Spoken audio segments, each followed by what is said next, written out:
नमस्कार, मी Ranjana. Home cook Ranjana channel वरती आपल्या सर्वांचं पुन्हा एकदा मनापासून स्वागत आहे. पावसाळ्यामध्ये आपण बाहेरच्या गोष्टी खायला टाळत असतो आणि मुलांना तर खायला पाहिजेच असतं.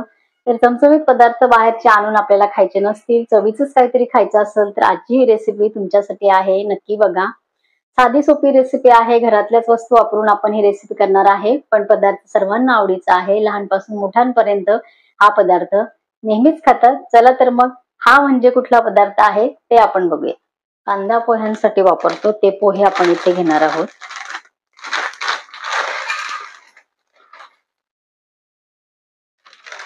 कांदा पोह्यांचे जे पोहे आहे या पोह्यांचा वापर करून आणि त्यामध्ये अजून दुसरे एक दोन जिन्नस घालून आपण बनवणार आहोत. खुसखुशीत, कुरकुरीत, तेलकट न होणारी, चविष्ट अशी चकली आपण बनवणार आहोत. तर हे कांदा पोह्याला वापरतो ते पोहे आपण घेतलेले आहे. 2 बाउल हे पोहे मी घेणार आहे. मिक्सरच्या भांड्यामध्ये मी पोहे घातलेले आहे. 2 बाउल पोहे घेतलेले आहेत. मला जेवढ्या प्रमाणामध्ये करायचे असेल तेवढ्या प्रमाणामध्ये तुम्ही करू शकता. फक्त भांडं छोटं असेल मोठं असेल कुठलंही जरी असेल तरी सुद्धा फक्त जी काही मी मापं घेतली याप्रमाणे करा. चकली अजिबात बिघडणार नाही. पहिल्यांदा जरी तुम्ही चकली बनवत असाल तरी सुद्धा तेलकट होणार नाही, नरम पडणार नाही आणि चवीला म्हणाल तर अतिशय उत्तम होणार आहे. ह्याचं आपल्याला पीठ करून घ्यायचं आहे मिक्सरच्या भांड्यामध्ये घालून. पोहे मी बारीक मिक्सरच्या भांड्यामध्ये घालून आणि फिरवून घेतलेले आहेत. चाळणीमध्ये घालून आपल्याला हे चाळायचे आहेत आणि परत राहिलेलं जे चाळणीच्या वरचं आहे तर हे जे पोहे आहेत हे दळताना वाटताना त्याचं पीठ करताना आपण हे परत राहिलेले जे कण आहेत हे परत आपण मिक्सरच्या भांड्यामध्ये घालून आणि आहे ते हे पण पोहे आपल्याला असेच फिरवून घ्यायचे. दुसरं पण पीठ आपण जे बनवून घेतलेलं आहे पोह्यांचं चाळून घ्यायचंय.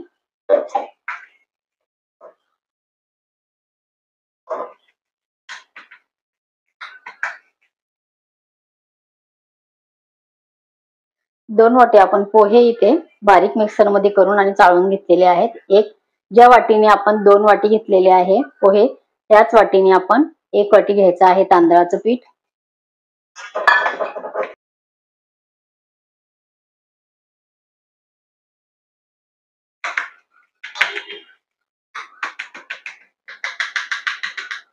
तांदळाचं पीठ आणि पोहे आपण जे दळून घेतले ते इथे मिक्स केलेलं आहे. 1 बाउल आपल्याला घ्यायचं आहे चण्याचं पीठ, ते आपल्याला इथे घ्यायचं आहे. तर हे पण मी इथे जरासं चाळणीमध्ये घालून आणि चाळून घेणार आहे. थोडं सर्व पीठ आपण व्यवस्थित चाळून घेतलेले आहे. व्यवस्थित आता मिक्स करून घेऊ आणि आपल्याला यामध्ये अजून काय घालायचं आहे ते आपण पुढे बघू. हे सर्व पीठ आपल्याला व्यवस्थित मिक्स करून घ्यायचे. ह्या चकल्या खूप खुसखुशीत होतात, अजिबात तेलकट होत नाही. फक्त सांगितलेल्या टिप्स प्रमाणे तुम्ही ही चकली बनवा. मार्केटच्या चकलीपेक्षा ही चकली कमी अजिबात नाहीये. पीठ आपण हे मिक्स केलं छान. या पिठामध्ये मी 4 टीस्पून तीळ घेतलेले आहे. व्हिडिओ ही माझ्याकडनं चुकून डिलीट झाली आणि चवीपुरतं मीठ घातलेलं आहे आणि 1 टीस्पून मी इथे घेतलेले आहे. हातावरती क्रश करून मी ओवा घातलेला आहे. तर हे सर्व आपण ओवा, तीळ आणि मीठ घालून या पिठामध्ये व्यवस्थित आपण हे पीठ मिक्स करायचंय आणि हे पीठ आता आपल्याला बाजूला ठेवायचं आहे. एक पातेलं आपल्याला घ्यायचंय. ज्या बाउलने आपण हे सर्व साहित्य मोजून घेतलेलं आहे त्या बाउलने आपल्याला पाणी मोजून घ्यायचंय.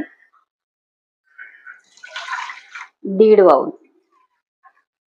कुठलंही भांडं तुमचं असेल तरी ह्याप्रमाणे मेजरमेंट घेऊन 1.5 भांडं पाणी आपल्याला फक्त इथे घ्यायचंय. याच्यामध्ये आपल्याला काही सुके मसाले घालायचे. अर्धा टीस्पून मी इथे हिंग घातलेला आहे. अर्धा टीस्पून मी इथे हळद घालते आणि तिखट हे भरपूर आहे तर तुम्ही तुमच्या आवडीप्रमाणे इथे तिखट घेऊ शकता. हे आपल्याला खळखळून याला उकळी आणायची आहे. उकळी आणून घ्यायची आपल्याला या पाण्याला. हिंग आणि तिखट आपण पाण्यामध्ये घातलेलं आहे. मीठ आणि तीळ, ओवा हे आपण पिठामध्ये मिक्स करून आणि व्यवस्थित आपले पीठ खालीवर करून आपण बाजूला ठेवलेलं आहे. आपल्या पाण्याला उकळी येते तोपर्यंत आपल्याला एक छोटी मिडियम साईजची पळी घ्यायची आहे. त्यापेक्षा जास्त नाही. हे तेल कडकडीत आपल्याला गरम करायचंय. पाण्याला पण आपल्या इथे खळखळ उकळी आलेली आहे. तेल आपल्याला खूप कडकडीत गरम करून घ्यायचंय. पाणी इकडं आपलं हळद आणि हिंग आणि तिखट घालून आपण जे पाणी उकळत ठेवले त्या पाण्याला खळखळ उकळी आलेली आहे. ह्या पद्धतीने ही चकली करून बघा. केव्हाही ही चकली तुम्ही करू शकता. भाजणीचं कोणतंही झंझट नाही याच्यामध्ये आणि चवीला म्हणाल तर तुम्ही खूप छान ही चकली लागते. तेल आपल्याला कडकडीत गरम करायचंय.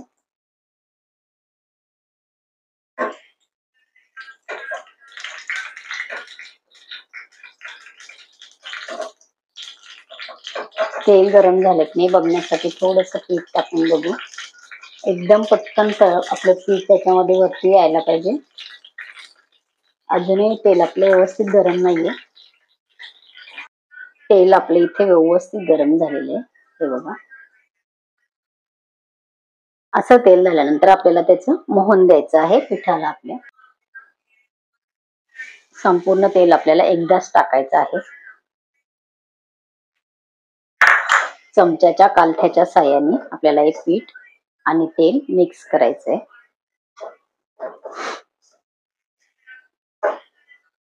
जास्तीचं तेल आपल्याला वापरायचं नाहीये.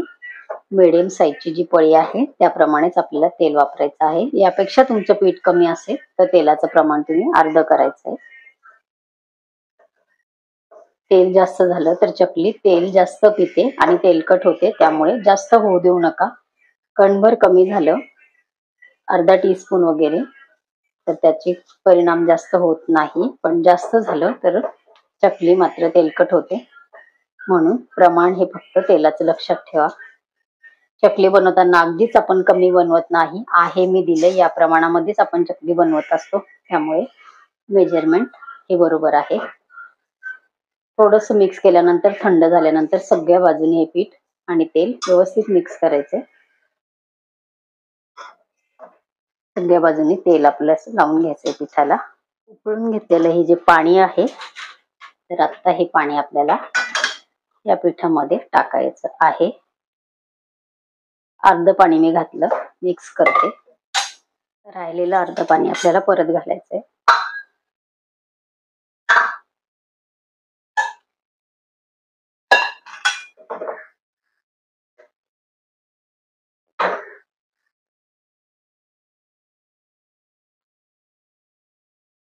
हळद पाण्यामध्ये टाकल्यामुळे सगळ्या बाजूने व्यवस्थित आपली हळद छान या पिठाला लागते, कमी जास्त होत नाही. आणि कलर उकळल्यामुळे, पाण्यामध्ये उकळल्यामुळे एकदम छान येतो चकलीचा. आणि तिखटाचा पण कच्चेपणा राहत नाही, पाण्यामध्ये व्यवस्थित उकळून येतो.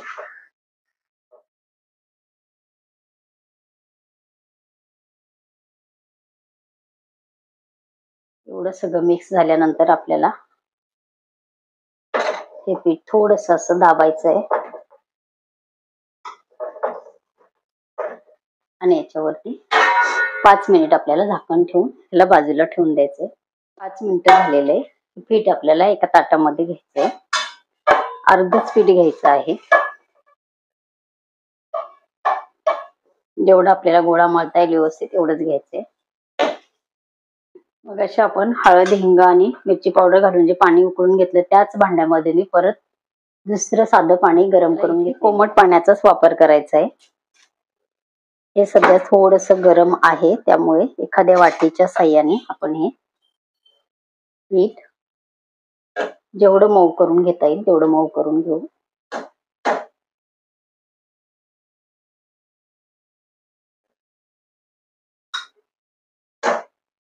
थंड पाण्याचा वापर चकली बनवताना इथे आपल्याला करायचा नाही. पाणी नंतरही आपल्याला जे वापरायचं ते कोमटच करून घ्यायचे. खूप पातळ किंवा खूपच घट्ट आपल्याला हे पीठ करायचं नाही. साधी सोपी आपली ही पद्धत आहे. कितीही मोठ्या प्रमाणामध्ये तुम्ही ही चकली बनवली तरी सुद्धा बिघडणार नाही.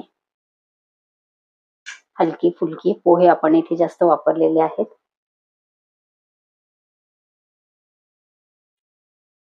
थोडस हाताला आपल्याला गोळा करता येईल. असं झाल्यानंतर वाटीच्या साह्याने न करता हातानेच परत आता हे मळून घेणार आहे. पाणी लागलं तर थोडस पाणी घ्यायचंय, पण ते आपल्याला गरमच पाणी घ्यायचंय. थंड पाण्याचा वापर करायचा नाही, गरमच पाणी आहे.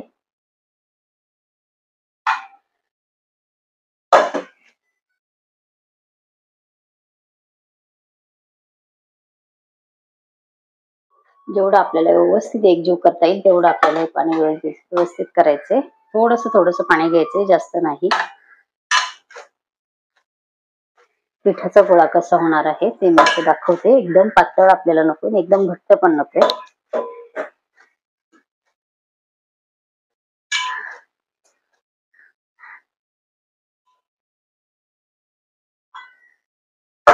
चांगलं पीठ आपल्याला हे मळून घ्यायचंय. पीठ आपलं व्यवस्थित मळलं की नाही हे बघण्यासाठी एक टीप आहे, ते मी इथे दाखवते. पीठ मळून झाल्यानंतर आपण जेव्हा असं बोट ह्याच्यामध्ये रोवतो त्यावेळेला आजूबाजूला क्रॅक नाहीयेत, प्लेन आपलं बोट ह्याच्यामध्ये जाते. आजूबाजूला क्रॅक पडलाय की परत थोडस हाताला पाणी घ्यायचं आणि पीठ मळून घ्यायचं. जेवढं मऊ आपण हे पीठ केलं तेवढ्या आपल्या चकल्या खूप छान येतात. असंच आपण ते पण पीठ मळून ठेवू. या पद्धतीने इथे मी हे तिन्ही उंडे थोड्या प्रमाणामध्ये घेऊन आणि हे व्यवस्थित मळून घेतलेले आहे. हे एक 5 ते 10 मिनिटं आपण बाजूला ठेवायचे. तोपर्यंत साच्याची तयारी आपण करायची आहे. इथे मी चाळणी लावून घेतलेली आहे, थोडस ऑइल ह्याला लावून तेल लावून घेतलेलं आहे. कढई आपण एकीकडे ठेवायची. कढईमध्ये तेल गरम करत ठेवलेलं आहे. गॅस मिडियम आहे आणि इकडे त्याचा असा एक छान गोळा व्यवस्थित मळून आणि यामध्ये आपण साच्यामध्ये भरलेलं आहे. थोडं रिकामं ठेवायचंय वरती. व्यवस्थित आपल्याला ही पाडता येतं चकली. एका ताटामध्ये आपण चकली पाडून घेऊ. जास्त वरती नाही आणि एकदम ताटालाही टेकवायचं नाही. अशा प्रकारे आपल्याला ही चकली पाडून घ्यायची आहे. एकदम काटेदार आणि व्यवस्थित चकली आपली इथे पडते. आकार तुम्हाला किती छोटा मोठा हवा तेवढा तुम्ही करून घेऊ शकता. एकदाही आपली चकलीचा तुकडा पडलेला नाहीये.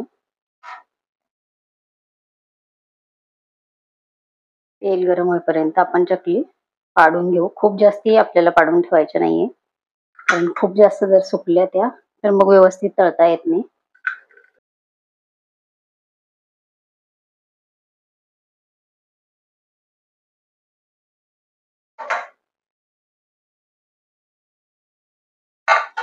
तेल गरम झाले की नाही आपण तुकडा टाकून बघू. पटकन तुकडा जर वरती आला तर आपलं तेल व्यवस्थित आपल्याला चकली तळण्यासाठी जसं पाहिजे तसं झालं असं आपण समजून आणि त्याच्यामध्ये चकल्या सोडायच्या आहेत. अजून आपल्याला थोडंसं तेल गरम होऊ द्यायचंय. थोडंसं तेल आपण गरम होऊ देऊ अजून. एकदम कमी गरम पण तेल आपल्याला इथे नको आणि खूप जास्त जर गरम असेल तर आपली चकली पटकन करपल्या जाईल, आतमध्ये छान तयार होणार नाही. एक एक चकली या पद्धतीने सोडा किंवा मग कालथ्यावर घेऊन या पद्धतीने सोडा.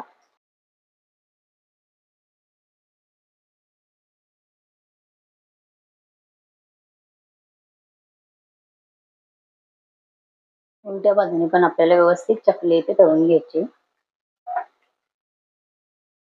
चकली तळताना गॅस कमी ठेवायचा नाही, फुल गॅसवरतीच आपल्या चकल्या तळून घ्यायच्या असतात, कारण चकली तेलकट होते. त्यामुळे खालीवर फक्त आपण करत व्यवस्थित कलर आपल्याला येईपर्यंत आणि आपल्याला असं वाटलं की आता छान खुसखुशीत कुरकुरीत झालेल्या आहेत त्यावेळेला आपण त्या काढून घ्यायच्या आहेत. खूप जास्ती लालसर कलर पण आपल्याला याला चकलीला आणायचा नाहीये. संपूर्ण बुडबुडे कमी झाल्यानंतर आपण चकली काढून घेणार आहे.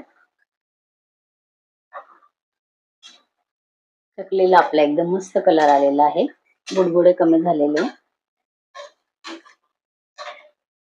आणि कलरच आपल्याला सांगतो की आपली चकली आजपर्यंत मस्त तळल्या गेलेली आहे. मी जवळून दाखवते. अजिबात तेलकट आपली चकली होत नाही. एकदम छान कलर, जसा मार्केटमध्ये आपण विकत आणतो तशी चकलीचा आपला कलर येतो. याचप्रमाणे मी संपूर्ण चकल्या करून घेणार आहे. चकलीचा तुकडा अजिबात पडत नाही. पीठ व्यवस्थित जर मळलं तर चकलीचा तुकडा पडत नाही. एकदम छान आपल्या इथे चकल्या आलेल्या आहेत.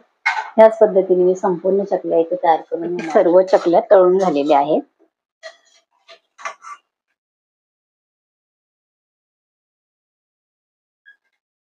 सारख्या कलरवरती आपल्या संपूर्ण चकल्या तयार झालेल्या आहेत. खूप कमी वेळामध्ये कुठलेही भाजणीचा झंझट न करता आपली चकली तयार झालेली आहे आणि खरंच सांगते, बनवताना सगळ्यांनी खाऊन झालेली आहे. अतिशय उत्तम ही चकली झालेली आहे.